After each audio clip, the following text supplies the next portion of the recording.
Buongiorno a tutti, benvenuti al nostro ottavo e ultimo dialogo sull'innovazione. Assalamu alaikum, rahmatullah wa barakatuh, marhaban bikum fi liqa'ina الثاني والأخير.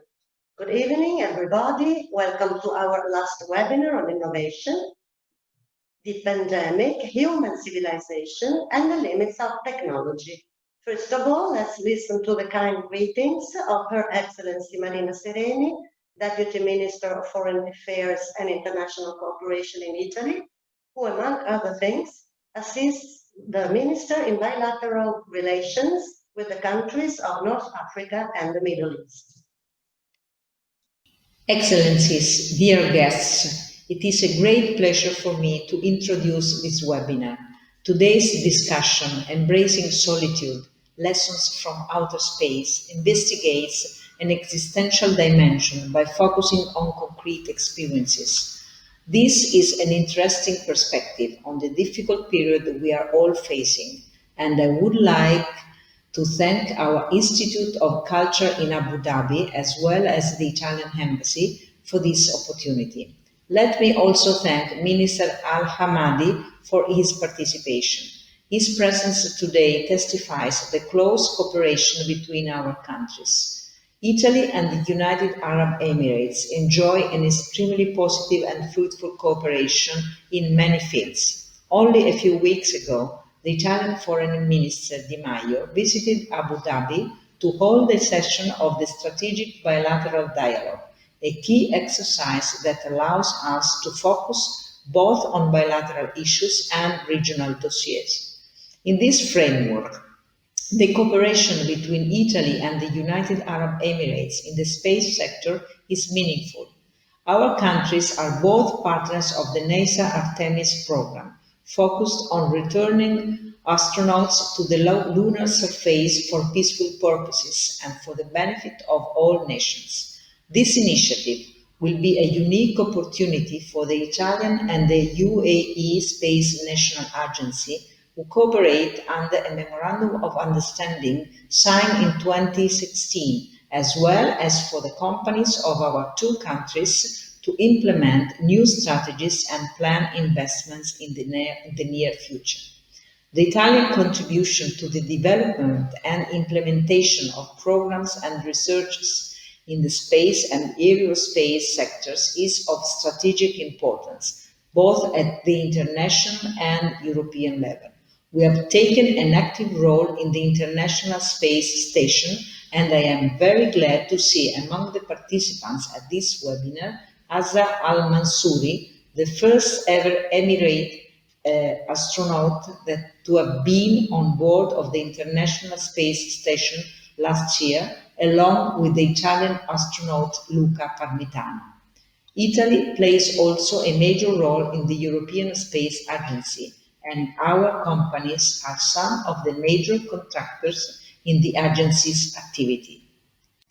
We attach great importance to further develop a space cooperation with the United Arab Emirates, which are at the forefront of in the space research and exploration, as clearly marked by the recent successful launch of the probe Hope, expected to reach Mars in February next year to celebrate the 50th anniversary since the foundation of the country.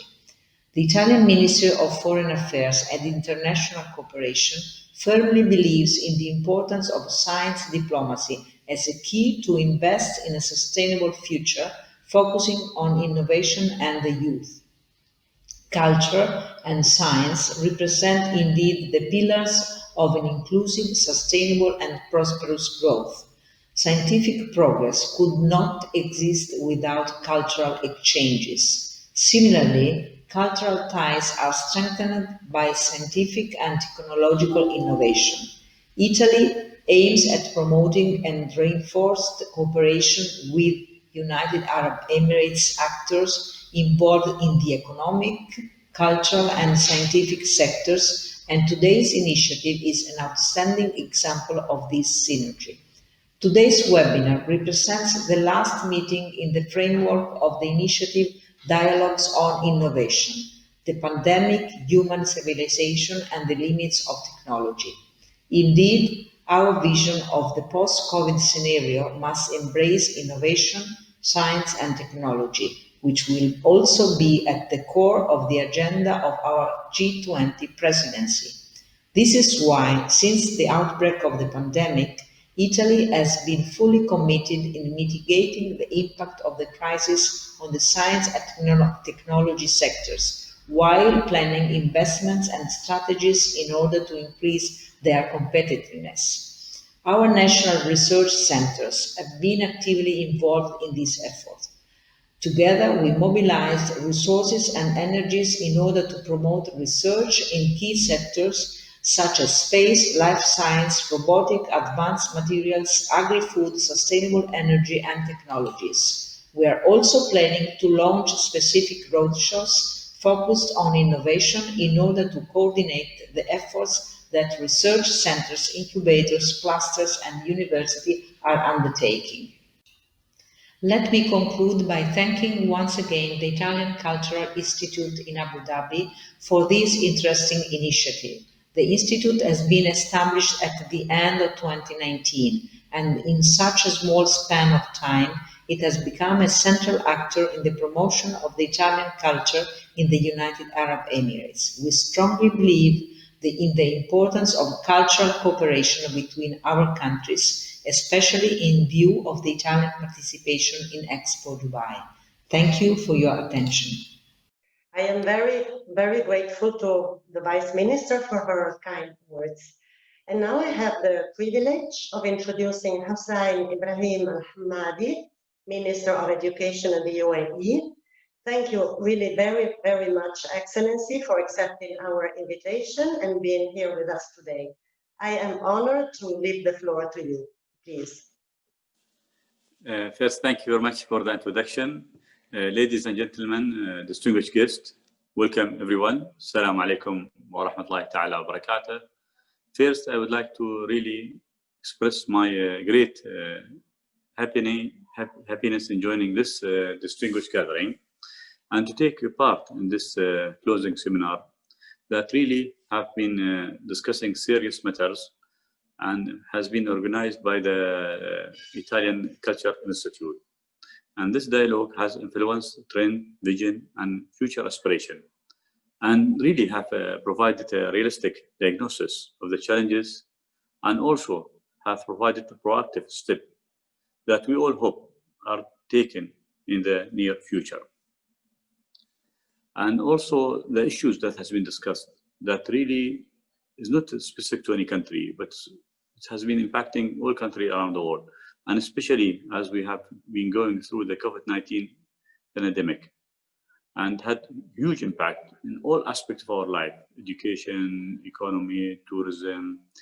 And we see this kind of a virtual meeting really helping us to understand each other and work together to come up with a creative, innovative solution. And I think the world after COVID-19 will not be the same prior.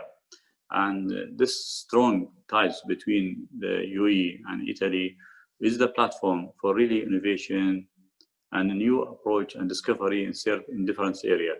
And as was stated with the previous speaker, we really appreciate this close relationship and strong ties between the two countries. And here I would like to re-emphasize and extend my sincere appreciation to the people really who are working in charge of the Italian Culture Institute. This kind of initiative and gesture really shows the importance of the international cooperation. And this is what we need. And the mobilization of joint effort between countries to confront the challenges. It also reflects the great and the continuous cooperation between Italy and the UAE. And we have seen this is very clearly in the dialogue and discussion, the G20 that happened in Kingdom of Saudi Arabia, especially with the technical team in the education sector. And we are looking forward for the G20 in Italy and wish Italy all the best in very successful G20 meeting in the near future. Also, we really would like to thank the Italian government for their continuous support and their openness in the cooperation in different areas. And space is one of the major areas that UAE has ambition and working very hard. And we are today being joined by Hazza, which is our first astronaut. He is going to give us ideas and shed light on what he learned from his experience and how can we encourage science and STEM in education. Also, when we talk about education and the civilization and the innovation, we must look really deep dive in the education system in any country and see how this education system prepare the future leaders. And we can learn from each other. And we have worked with Italy to understand really how the Italian education system work and reflect on it, and how our education system in UAE has been revamped and changed to cope with the ambition of the UAE and our future plan. And all this kind of exchange and dialogue and future economy will bring prosperity and growth for both the UAE and Italy. In the UAE, really, we think in a holistic approach. We are trying to create a community and of thinkers, innovators, a new generation that empower the country to move forward toward the knowledge-based economy. And we are very blessed that we have been advances in all the indices. Like in the example, in the innovation, artificial intelligence, digital transformation, and human development. But this is the journey of the first 50 years, and we are looking forward for the next 50 years that UAE is planning to go forward with. And we are very sure and confident that with our friendly relationship with Italy, we can accomplish a lot in the next future. Also, UAE has had very positive contribution to our global challenges, crisis, and taking part in the discoveries and in the also technological advances to serve humanity, and has taken on a growing trend. And as we have seen during the COVID-19 crisis, how UAE have extended its support and help throughout the globe, supporting the nation in their dealing with the COVID-19. But now we are working together, hopefully, in how we can recover and move forward in the future. UAE has interest in certain area and sector of technology, and Italy was well known and well placed in this kind of technology. For example, we have the space technology, we have the 3D printing technology, plus the innovative communication technology, peaceful and nuclear energy science. And all of this innovative and future technology, we have invested in the core curriculum, the general education, to create a new breed of kids that are capable to cope with this kind of drive toward innovation. And honestly, here in the UAE, and the people who are living in UAE, we have 200 plus nationality living in UAE. UAE becoming like a hub for a global platform. And we do attract a lot of high-tech and technology exhibition in various fields, such as education, health, security, industry. And all of these exhibitions really are a platform for exchange of knowledge, innovations, idea, and also boosting the knowledge and creating business partnership between UAE and different countries, and helping the region also grow and develop further. And we are lucky to here in UAE that we have very clear vision. The leadership have very great support for moving forward. We are having our 50 years plan ahead, and we are focusing towards sustainable knowledge and knowledge-based economy. And this will really bring a resonance in the UAE, but also in the region. And we have seen the impact of any reform in education. And COVID-19 has showed us how we really capture the huge investment we did in the education system. It was very resilient. It moved to distance learning within a few weeks. We were able to continue our general education, higher education seamlessly, and we coped with the crisis in an excellent way. But we have to learn how to do better in the future, and with this kind of dialogue and discussion, bring innovation idea so we can move together in the future. Plus, really, we have to really think together what we need from the student and what capability and skills they have to be really a player in the future and contribute positively toward the environment, toward the humankind, and toward innovation. And really, we have to go deep dive in the subject, in the interdisciplinary areas, and how can we prepare them to really cope up with what's going to happen in the future. And that's the challenge. But if we think and we test and try, we can learn from each other to put the right formulas to help us to continue in prosperity and growth and innovation in the globe. And we have to also have an open-minded toward the country that need help and support, so we can, the all nation can grow together, and we don't leave people behind, which will have negative impact if something happen like this. Because COVID-19 has shown the disparity and the gap between different nations, and highlighted the needs of stronger cooperation and stronger aid system that enable people to continue. And technology is an enabler, and we have to harness this technology to serve the people in a better way. And as we talk, we are very close to Expo 2020, which will be held in Dubai. I would like to take this opportunity to invite you all to join us in November 2021. This kind of exhibition will bring all nations together, all minds together, and we can think together in different areas.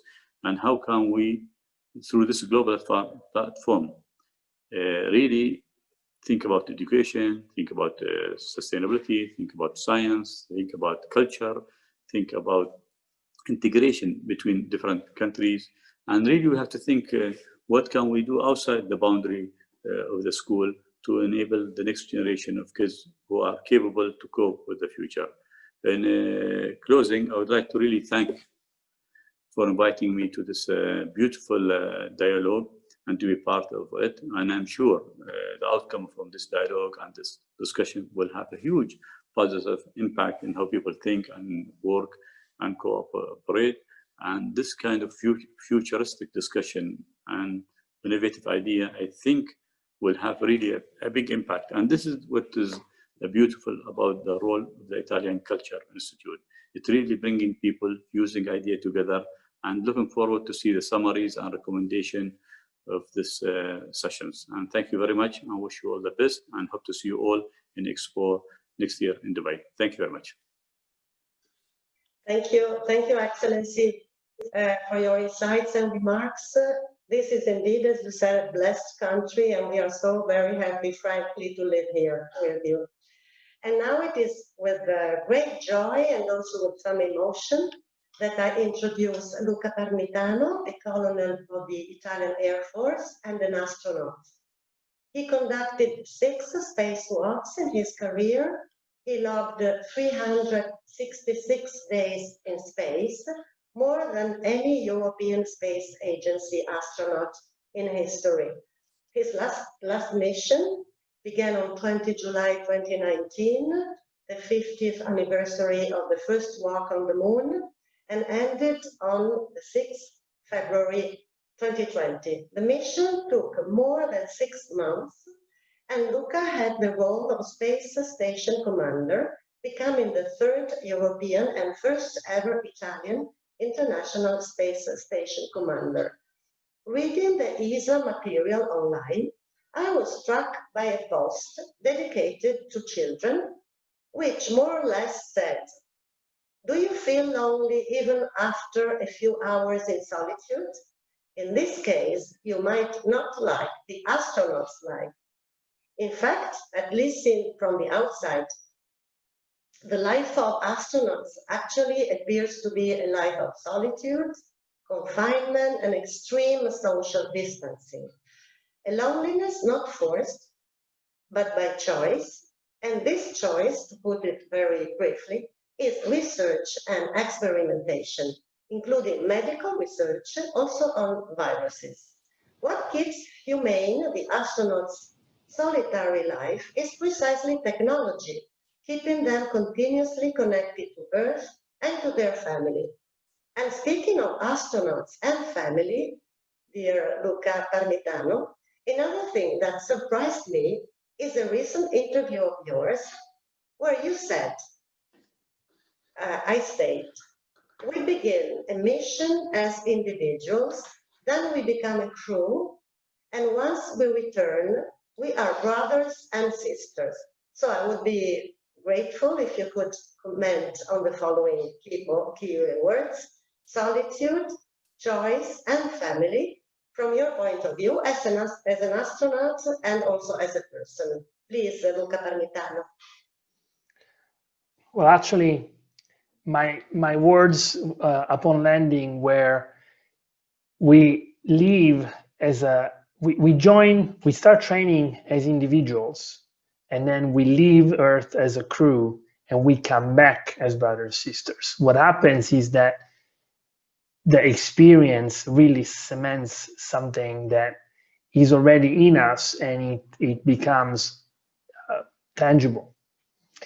And this is something that I had a chance to talk about with my crewmates when we figured out, we felt how we don't really get to spend as much time on the ground with anybody as we do on orbit with our crewmates. So you really get to know everything about them, all the good, all the bad, and you learn to accept it, and it becomes part of who you are and who you know.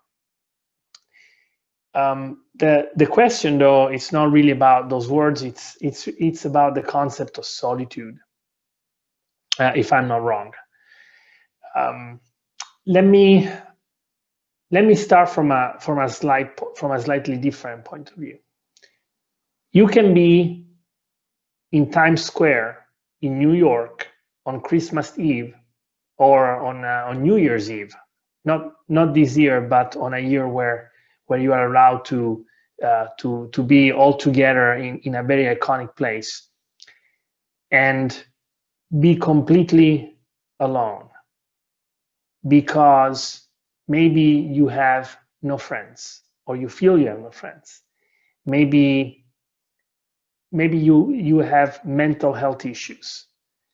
Solitude is actually a state of mind, because on the other hand, you can be in the middle of the desert, completely isolated from everyone and everybody and everything, and feel perfectly immersed in everything and not feel alone.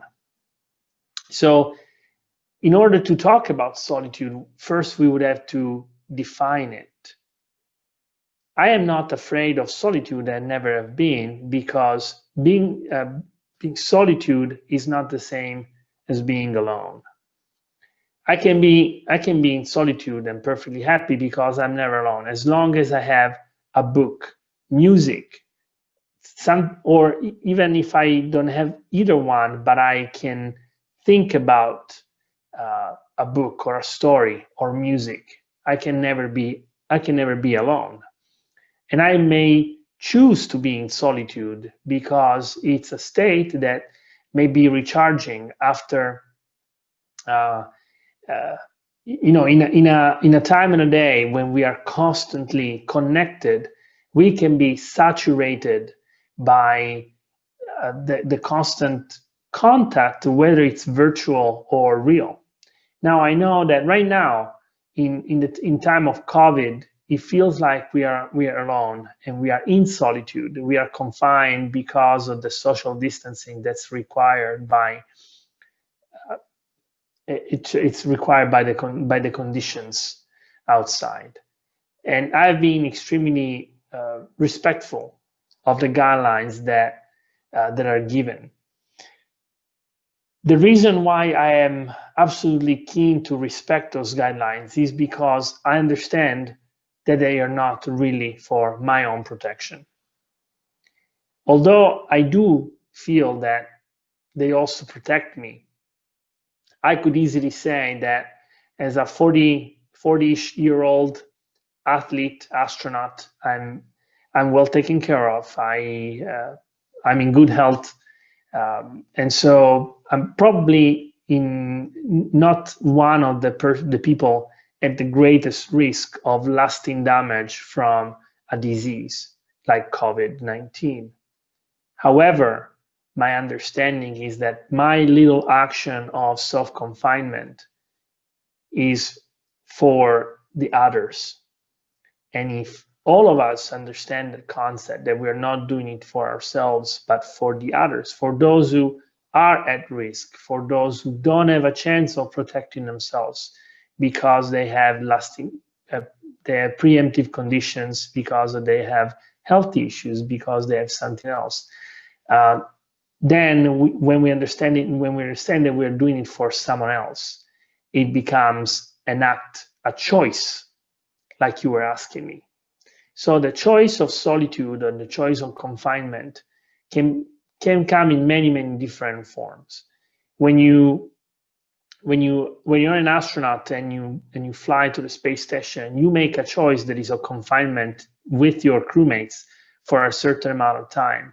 You make that with a smile on your face, because it's actually the end of a long, long path that took you to a place and a place of work like the International Space Station. That choice is a happy choice. You are definitely not thinking about the isolation or the confinement. You're thinking about everything else you're going to experience. If we can make our choice of isolation with the same spirit, then again, we will never be alone, even in isolation. There was a third point that you asked me about. Can you tell me again the third point of your question? Yes, I would be grateful if you could also speak about family, the relationship with family from. Yes, absolutely. It is probably one of the hardest things to talk about for any astronaut, any person that has an operational job. And I'll tell you why. We, as astronaut, or even before as a test pilot, or even before as a military fighter pilot, I was often asked about what sorts of sacrifice I would need to do in order to achieve those positions, that job, those results. And to be truly honest, 100% honest, there's no such thing as a sacrifice when you're working on something that is your project, your dream, your path, something that you choose. However, when you take with you on that same path your daughters, your sons, someone that didn't make the choice, you made the choice for them, now you're looking at a sacrifice. Because for my first flight in 2013, my youngest daughter was only 3 years old and my older daughter was 6 years old. When I came back 6 months later, I had missed 6 months that were crucial for the little one, because they amounted of 20% of her life at the time. It's something I will never get back, and something that she will never be able to give me back. My older daughter remembers that. They made a sacrifice. They had their father go away, disappear in outer space for 6 months. Their sacrifice is not their choice. And that separation, that knowledge, is as painful today as it was 7 years ago. And then I did it again in 2019 when I flew again for 200 days on the International Space Station with Mission Beyond, Expedition 6061. Now, because I knew what I was going to do, and they knew as well, that pain was probably even stronger, and their awareness was even greater. I call that pain, that anguish, the perfect pain. It is perfect because it's unavoidable, because it's all inclusive. It's physically and mentally complete. But I learned that when you're talking about your family or your loved ones, I learned to cherish that pain. It makes me human, and it makes me understand that those things are still important to me. Every time I say goodbye, I feel the same pain, the same unavoidable pain. I cannot say that I look forward to it, but I embrace it because the greater the pain, the greater the love, and the greater the joy when I get to rejoin my family and my loved ones. Again, it's I think it's what makes us humans. It's what makes us alive and different from a robot or a machine. So again, sometimes it can be a choice, but when it's not, we should embrace it as an experience, as something that can make us stronger as individuals or as families. Thank you very much for your really wise words. Luca, I want also to say this because I know you name yourself this way on social media. And I want to go on with Luca Parmitano because on your return from the Beyond Mission, with the Earth on the brink of a pandemic, you stated, now I quote, hoping to be more precise than before, you stated, when we have great ideals and great goals, it is possible to unite people and make them feel part of a common dream. And right now, when we feel a bit distant, separated, we should go on in our major dream, right? This is the end of the citation. So let's continue on humanity's greatest dream, which is the space conquest, keeping in mind the three keywords of all our meetings: humanism, technology, and pandemic. Our next guest speaker is Francesca Matteucci, professor of stellar physics at the University of Trieste and a member of the prestigious Accademia Nazionale dei Lincei, one of the oldest scientific institutions in Europe. A first link, Francesca Matteucci, between space and pandemic could be found in a theory by Fred Hoyle, a renowned British astronomer who passed in 2001. This controversial theory is the correlation between flu epidemics and solar magnetic activity. Could you please, dear Francesca Matteucci, start from here? Thank you so much. Thank you. Yes, Fred Hoyle and another Indian astronomer had published a book, Diseases from Space. And the theory, which is very controversial because it's not proven, of course, is that some of these, also the viruses, like the one of the flu, come from the space, probably comets.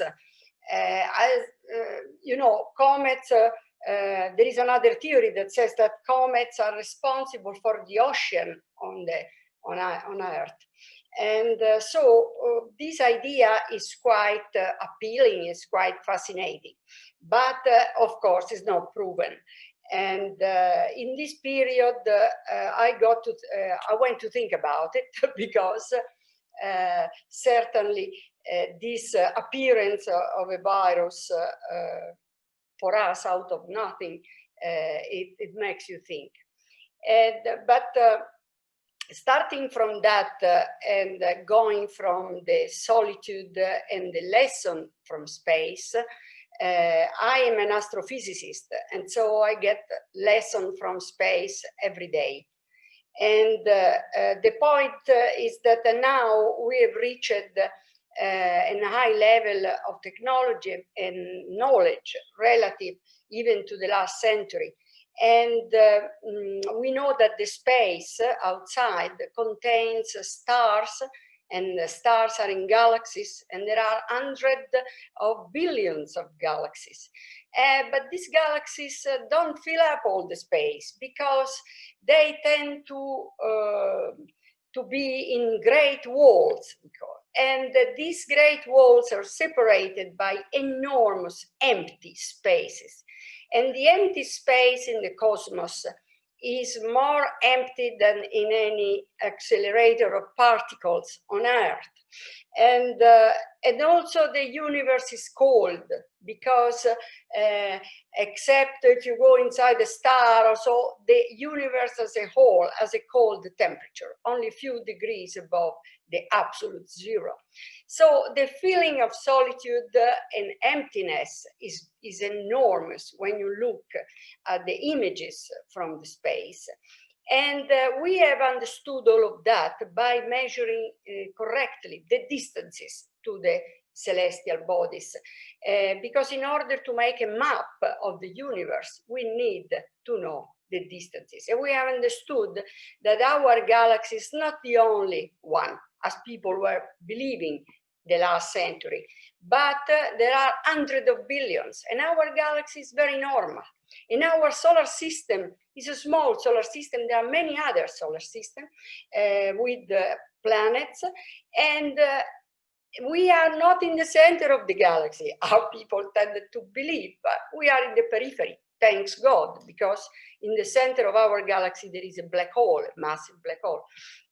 And so it wouldn't be possible to live there. So this is has increased maybe the feeling of loneliness, and it has stimulated the search for other life in the universe. And this search is very active, and we look for exoplanets, and the larger and larger telescope will come and will be able to measure the chemical composition of the atmosphere of these planets, and to find if there are other planets which are inhabited. But the main problem in the space is the distances. The distances are enormous, and so to communicate with other civilizations, it takes a very long time, because the closest star is Alpha Centauri, and is 4 light years. So it means that you take 4 years, the signal to go, and 4 years to come back. So, and probably we are not so lucky that life is just there. So this is the problem of distances. And the empty space, this is, I think, is something where the human being can be lost by thinking about that. When I was a little girl, I used to think always what there is beyond the world. I was calling the world whatever it is. And it was a thought that you can be lost on it.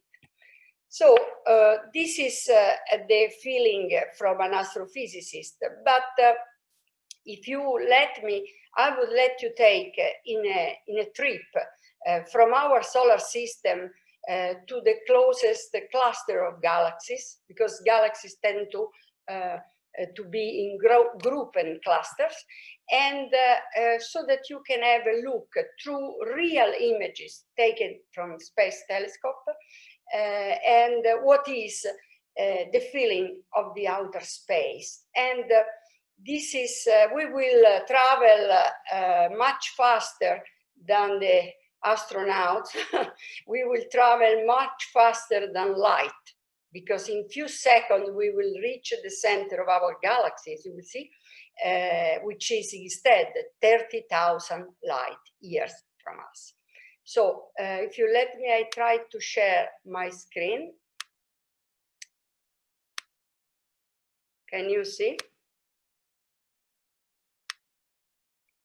Ecco, our trip starts here from our solar system. On the back, you see the Milky Way. And now we see Orion. These nebulae are the nursery of stars. Horsehead. And now it will appear Rosetta.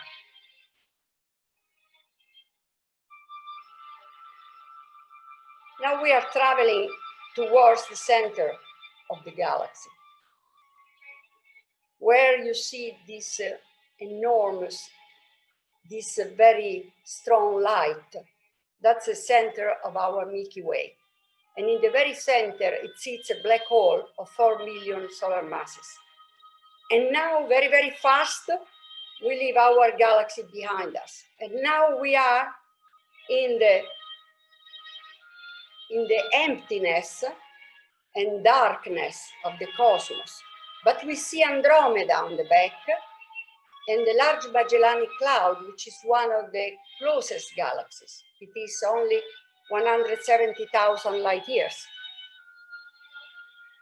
And you can see in this pitchy black, all galaxies like ours. Ours is a spiral galaxy. You see there is a spiral arm coming out of the center. And these are galaxies belonging to the local group where our galaxy belongs. And on the back, you can see some galaxies clustering all together. That's the Virgo cluster. And it's a big cluster of galaxies. And the galaxy in the middle, where we finish our trip,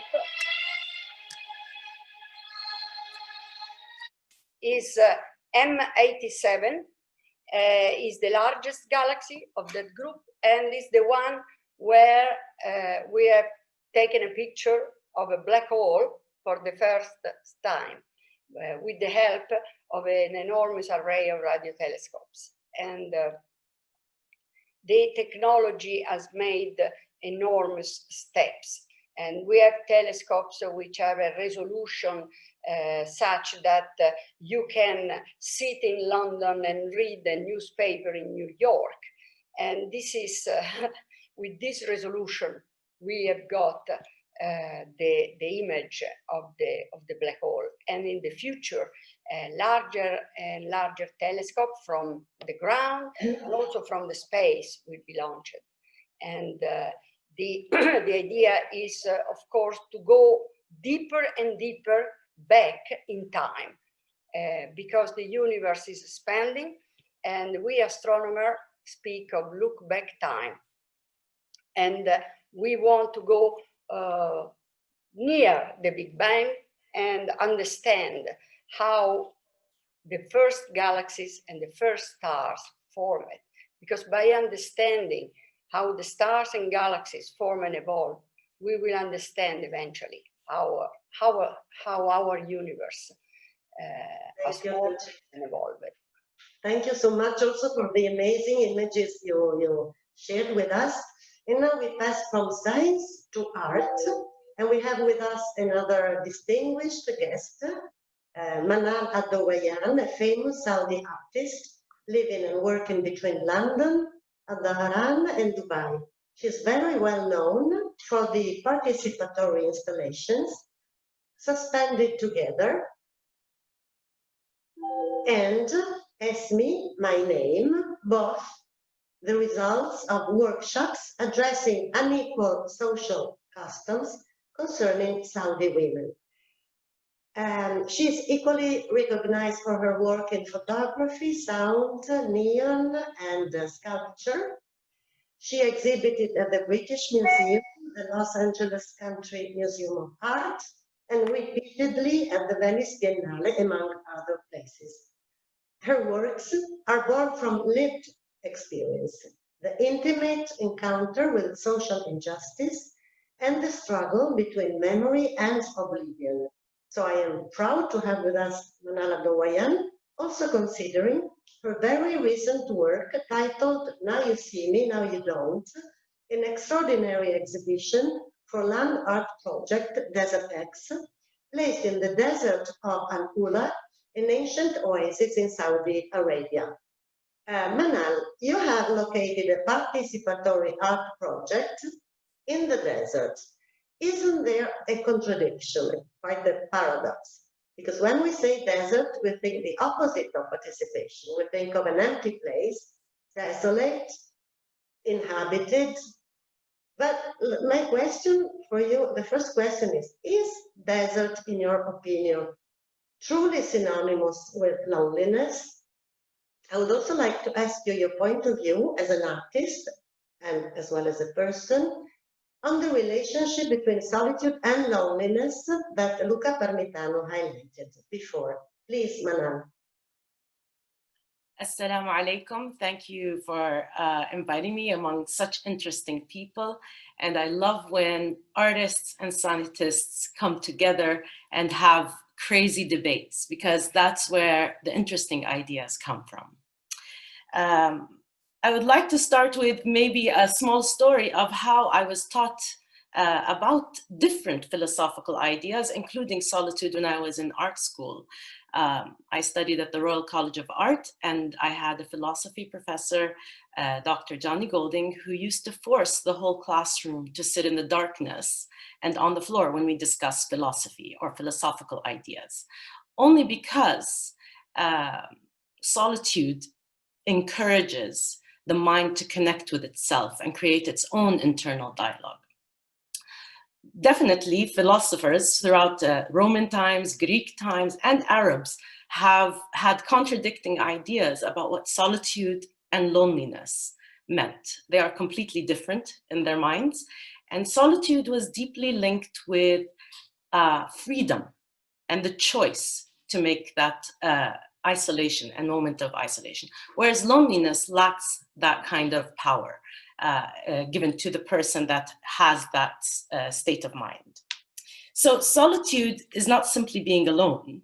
It's an active achievement of stilling the voices of society. So society and solitude are very, very much linked to each other in all sorts of conceptual ways.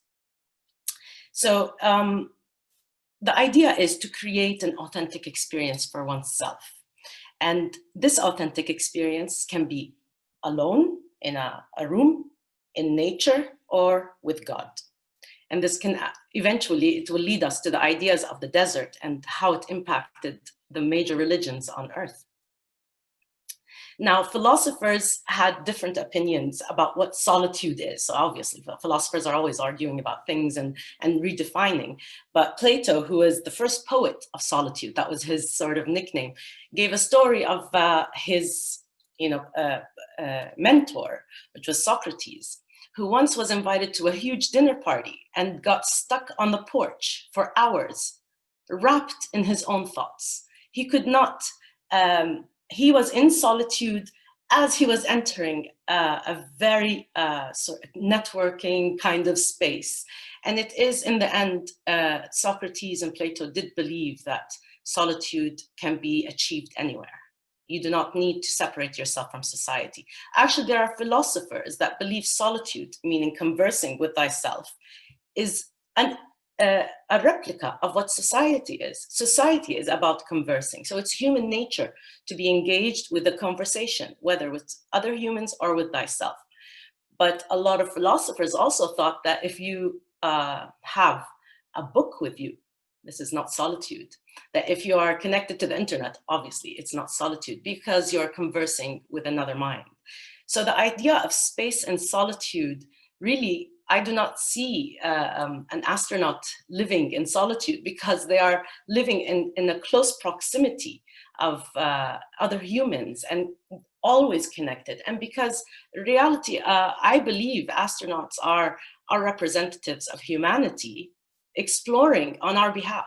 So that link is not ever severed. So they always will have a link. So going back to the desert question and what astronauts usually experience. So there's a description philosophers have put upon prophets and people who love to go out to the desert and isolate themselves, which is 3 stages. The first one is purgatory. The second one is enlightenment. And then at the very end, a unification. So I think when the astronaut comes back to their people, this is a big unification moment for them.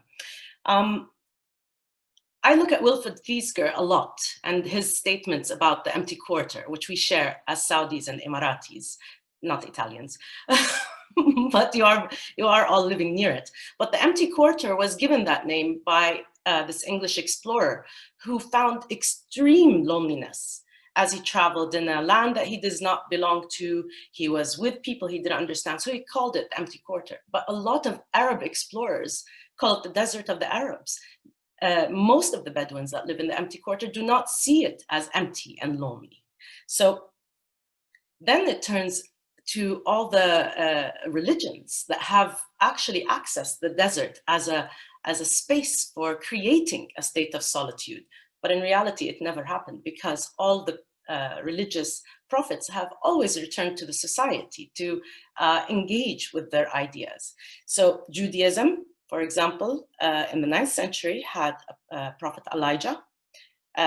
The Quran described him as the prophet of the desert. He went for 40 days and 40 nights into the desert.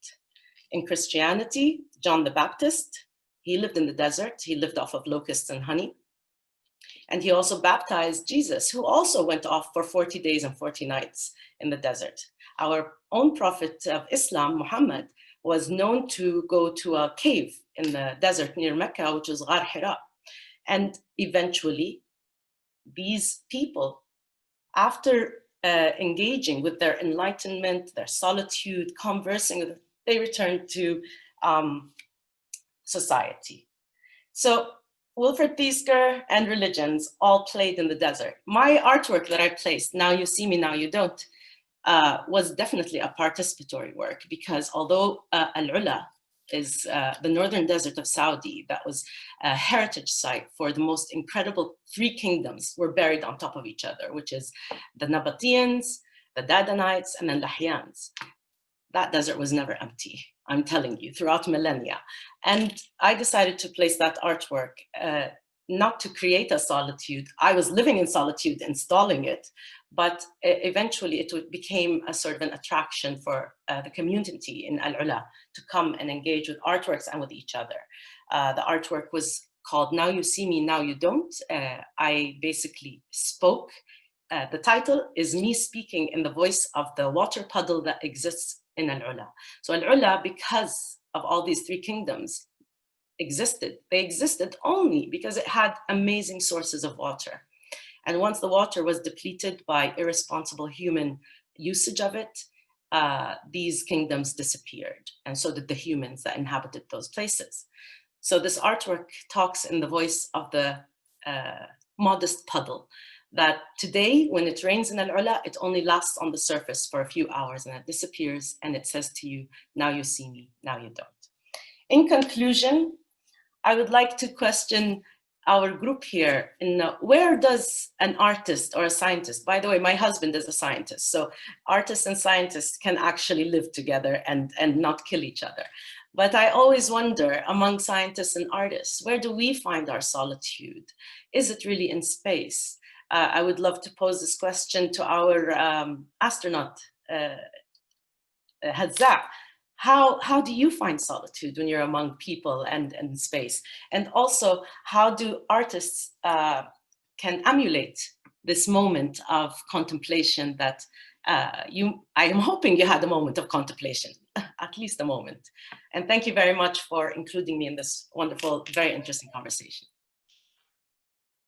Thank you, grazie Manal. I think that your suggestion, dialogues between art and science, could be the title of our next series of webinars, inshallah, 2021. So thank you so much. To conclude, before leaving the word to our ambassador, His Excellency Nicola Lener, for final greetings, let's go back once more to astronautics with Hazza and Mansouri. He certainly doesn't need any introduction in this country or elsewhere, being the first astronaut of the United Arab Emirates and the first Arab astronaut to travel to International Space Station. He also participated with Luca Parmitano in the Beyond mission. Hazza Mansouri is an astronaut, or rather an astronaut. A new English word recently coined just to describe him in the spirit of regional pride and identity. Najmonaut derives from Najm, the Arabic word for star, and then from the Greek nautes, which means a sailor. In quite the same way, Chinese astronauts are referred to as taikonauts, from the Chinese word for space, taikon. We are truly, truly delighted to have you with us. So please, Hazza, yours is the last speech. Thank you.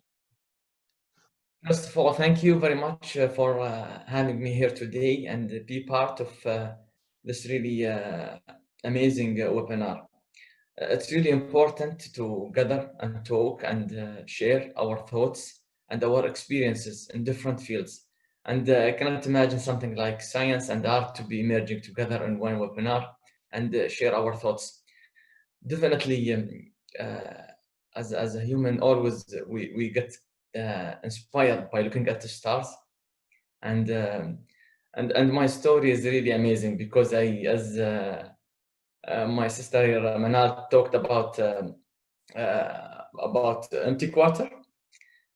I born there. I saw the stars at night, and it was really amazing. At that region, it's a remote area. They call it Liwa, which is at the north side of empty quarter in our country, and it's really amazing place. Very quiet, and you can see stars really bright. And you can see the edges of Milky Way. It's like a clouds at night sometimes. And this is really installed in me and inspired me. Somehow, someday, maybe I will be an astronaut. But I would like to share with you a PowerPoint just to tell the story and how it's really started and the idea behind it. So I hope you can see this.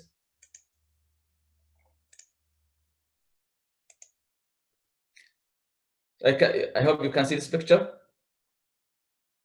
So this picture is back in 1976. His Highness, our founding father of our country, Sheikh Zayed, may his soul rest in peace. He invited astronauts from NASA, and he was really curious to know and to know how the humanities really achieved this amazing thing to explore space.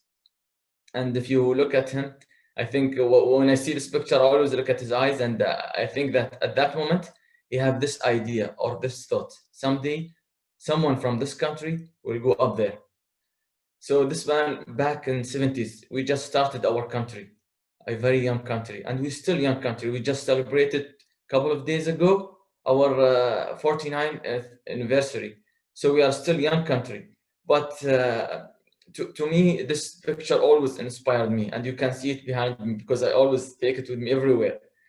And as I grown up, and I have that idea that someday I will go to space, I saw the pictures of Arabs going to space in 80s. Prince Sultan bin Salman, he went to space in 85 with NASA, and Mohammed Faris from Syria, he also went to space in the same decade in 87 with back then the Soviet Union.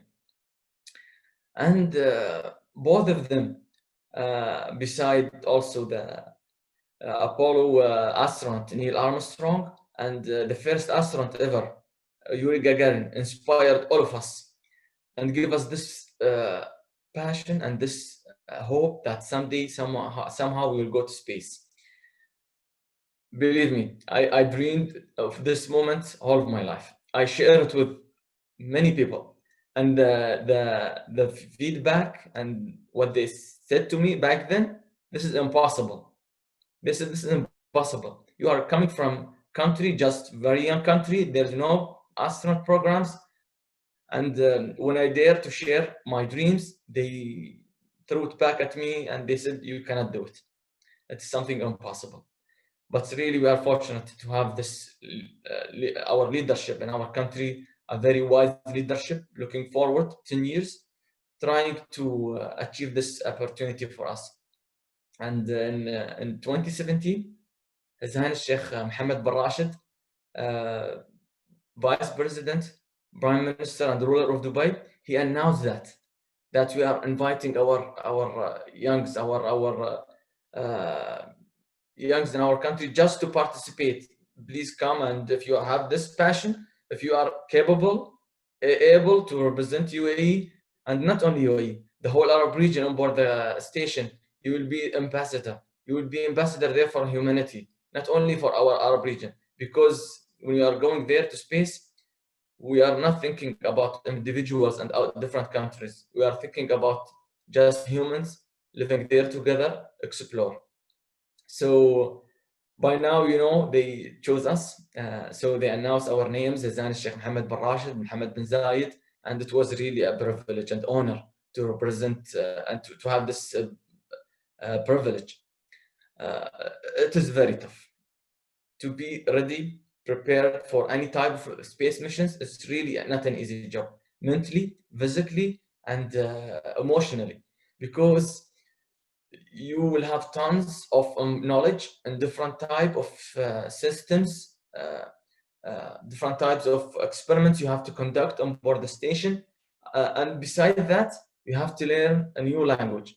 Imagine that they chose us, and the second day we are flying to Moscow, Star City, where is the first astronaut ever trained, Yuri Gagarin, and we have to learn Russian. So all the buttons, all the equipments there on board the Soyuz is in Russian. So we have to learn, also master this language. I always present this picture because it's really important. So this is after we finished 3 days in very cold Russian forest. So it's like type of training they call it winter survival. And when I finished, I post this picture to my kids back to UAE, and they posted that picture to me. It's really energized me and give me this energy to go forward and to remember that I'm doing this not for myself only, but for the whole next generation that's looking at me as Russians look at Yuri Gagarin, or in US they look at Neil Armstrong. Definitely we get in touch with them and we feel their journey, but you have one now from your country doing this job. So it is really important to tell them that nothing is impossible. Just hold on your dreams and work hard to reach them. And Astronaut really doing a lot of type of preparation upside down just to be ready for microgravity. So because of the fluids and the blood going upstream in your head, so it's really difficult. And you have to sit like this for 8 hours. Imagine that. So you have to have really very strong will to be ready for these type of missions. And this is in quarantine. We live now type of quarantine, but back then when in my mission, we were like quarantined 2 weeks before our mission. And there is like a glass in the middle, you can see that one. We are separated from everyone, from our kids, from our beloved one, and from our friends. It's really crucial and important to be ready for this mission and to be virus-free when you are going to space. This is the smile that Luca Parmitano talked about, going on at the top of the rockets with a huge explosion, taking you to space, accelerating to escape the gravity of the Earth, and getting speed of 25 Mach, which is times 25 of speed of sound. It's really it's really a moment that I will not forget. And it's important to hold in your dreams, because I saw pictures of a different astronaut from different countries doing this. But if you ask me 3 years ago, can you imagine yourself there? I would say that it's impossible, because I gave away with this dream after a while, after everyone is rejecting it. So now I'm doing that impossible, and something that I'm really proud of. And to energize the science and hope and passion in our country, in our region, something that I will always encourage that everyone to do. And to carry with me also my flag on board the station.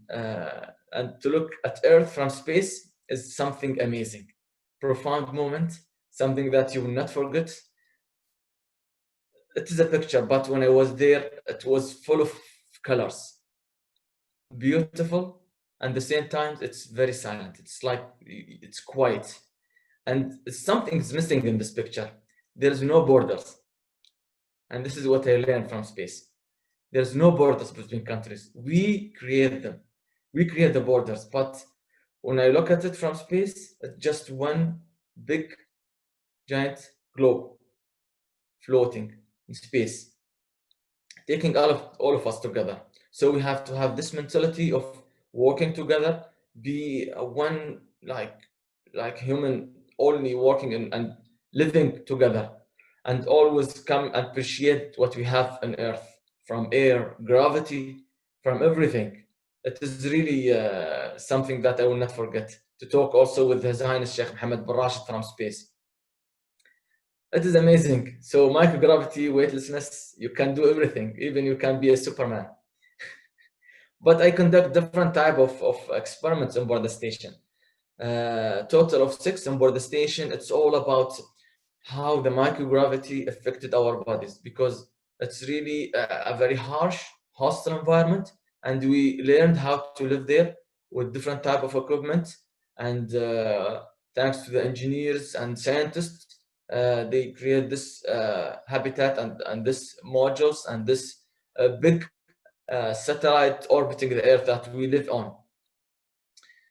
Different type of experiment I conducted with different type of agencies, ESA, JAXA, and the most important thing, the moment that I shared with different astronauts, from different countries, Russians, Americans, Italians there also. They asked me before I will start this journey, what you will expect that you will miss when you come back from space. I answered back then, microgravity. But when I finished this mission, what really I missed is my family on board the station, my space family, my sisters and brothers there that I left. I enjoyed participating with them, everything, my heritage, my culture, even my food. I took it to me on board the station, 3 type of foods. I shared with them to tell them that it's really important to share your backgrounds with everyone. So I spent 8 days on board the station. It went fast and slow at the same time, because everything you have to take it slow, but it was amazing.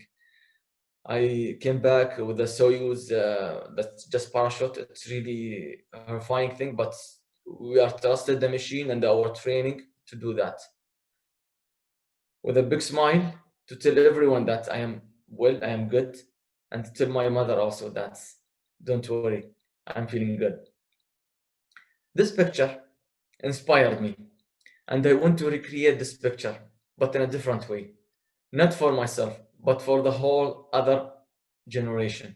To tell them that if you hold on in your dreams, if you hold on in your passion, if you work hard to achieve them, and there's no other than straight way to your dreams. Just work hard, and you will achieve it. And if you didn't reach your ultimate goal, definitely you will achieve something amazing, because you work hard and you have this will to achieve your ultimate goal. So I create this image again, but this time, different era, different time, to tell everyone that anything is possible if you hold on in your dreams. So thank you.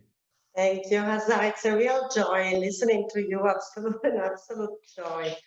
And now the final greetings of His Excellency Nicola Lener, Ambassador of Italy to the UAE.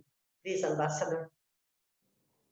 Thank you very much, Lucia. Thanks to everybody, actually, and Your Excellency, Mr. Hammadi, Her Excellency, Vice Minister Sereni, and also His Excellency Minister of State, Sakin Shebe, with whom I opened this series of events, and I'm very happy actually to have been able to attend this latest webinar actually with such an amazing roster of speakers actually. I feel really moved and grateful to the Italian Cultural Institute, to Ida Tio Grandi, to having organized this series of events. Actually, the idea was to reflect a little in these times about technology and humanity.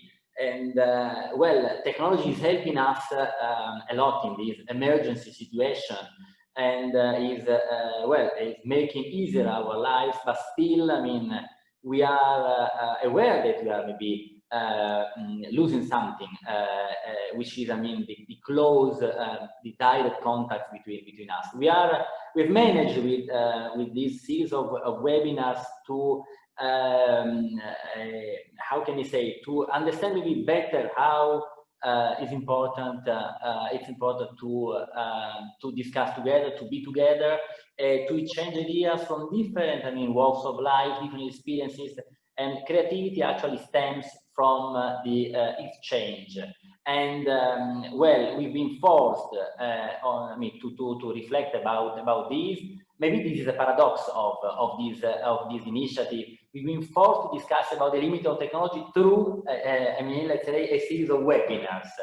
But I mean, I think that still we are keen to go back whenever possible to normal life, to see each other directly in person, and maybe to hug each other whenever, of course, it's possible. But we are really optimistic, and this webinar actually, with the experience of the astronauts, with the experience of the solitude / loneliness in space or in the desert, as Manal was saying, and as also Professor Matteucci was I mean, showing to us.